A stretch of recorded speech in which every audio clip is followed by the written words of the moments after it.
Então, acho que tem uma questão interessante que se você olha o globo terrestre, a Terra é redonda, viu? É uma novidade que a gente precisa falar aqui. Tem que ver direito. Lembrar aí, que... tem que lembrar Então, quando você olha o Brasil está longe porque o eixo dinâmico do mundo sempre esteve lá no hemisfério norte, né?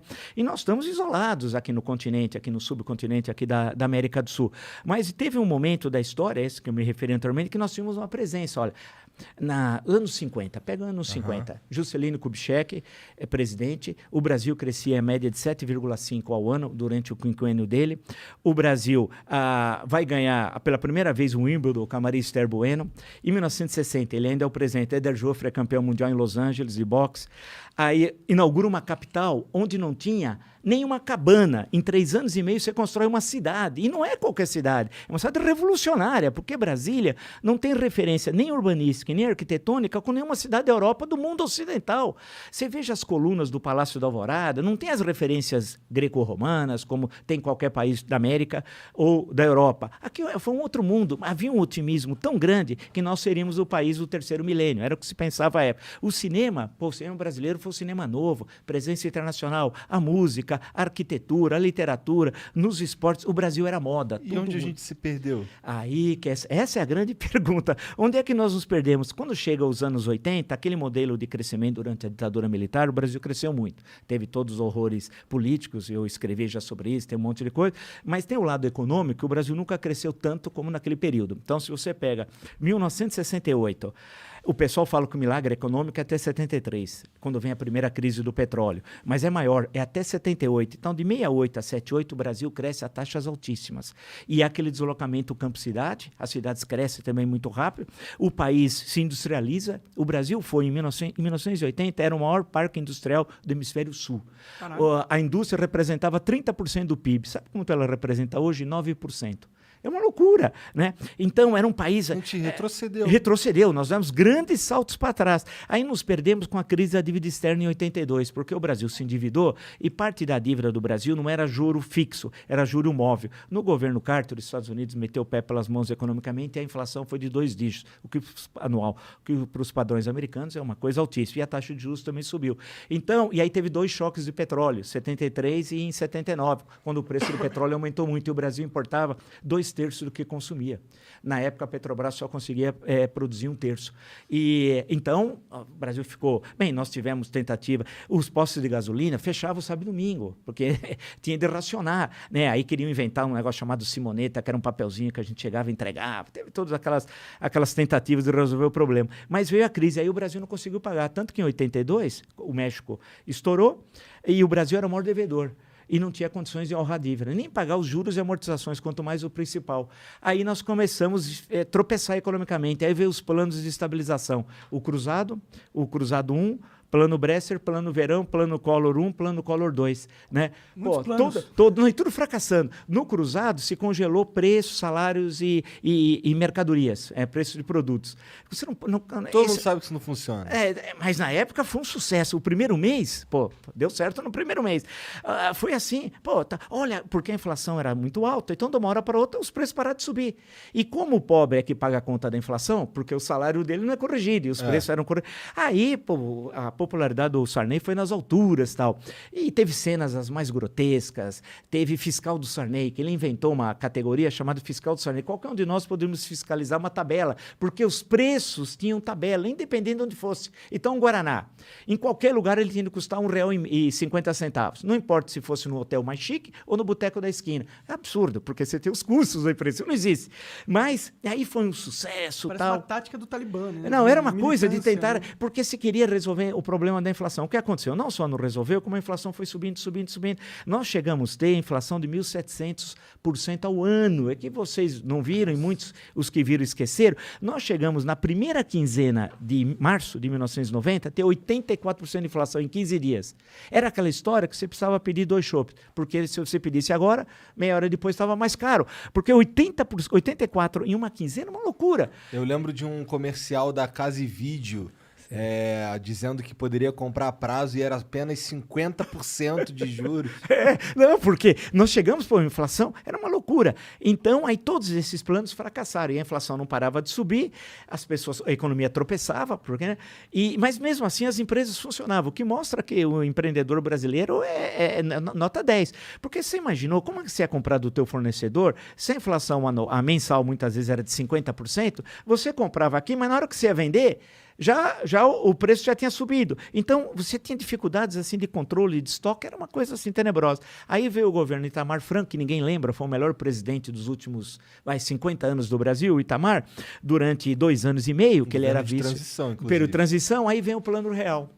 Aí veio o Plano Real, que não tinha nada dessas maluquices de congelar isso. O Plano Collor não só congelou preço, mas congelou ativos financeiros. O que é o ativo? Conta corrente, poupança. Uhum. De uma hora para outra você não podia sacar nada.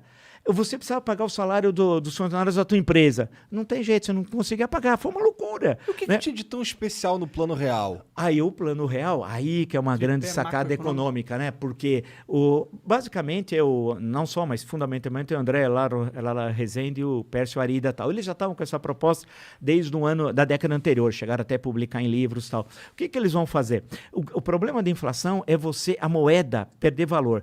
Você precisa confiar na moeda e a partir dali a economia começa a se manter relativamente estável. Aí o que eles fizeram? Fizeram a transição da antiga moeda para o cruzado. E em 2 meses teve a URV, havia uma unidade referencial de valores. E o Brasil fez esse país é fantástico, por isso que essas coisas de Bolsonaro, essa caterva, vai embora, tal. A gente tem de ver 94. Em 2 meses, você tinha uma tabela, né, em que você tinha a conversão de URV na nova moeda. E deu tudo certo, porque na padaria você tinha 2 moedas. No ônibus, 2 moedas. Nas grandes empresas negociando, tinha 2 moedas. Eu lembro que eu sempre observava o Aloysio Mercadante. Quando o Mercadante falou que ia dar errado, eu falei, vai dar certo. Porque é sempre o oposto. Tudo que o Mercadante fala é o contrário. Você precisa multiplicar por -1. Quando ele falou que em 94 ia dar tudo errado o Plano Real, eu falei, agora vai dar certo. Né? E aí deu certo. E foi uma coisa... Mas aí o Itamar Franco comprou... ninguém sabia se aquilo ia dar certo. O modelo teórico era muito bom. E deu certo. Tanto que o dólar começou a ser cotado. É bom lembrar que você comprava com 0,86 centavos de real $1. Era o contrário. Era assim.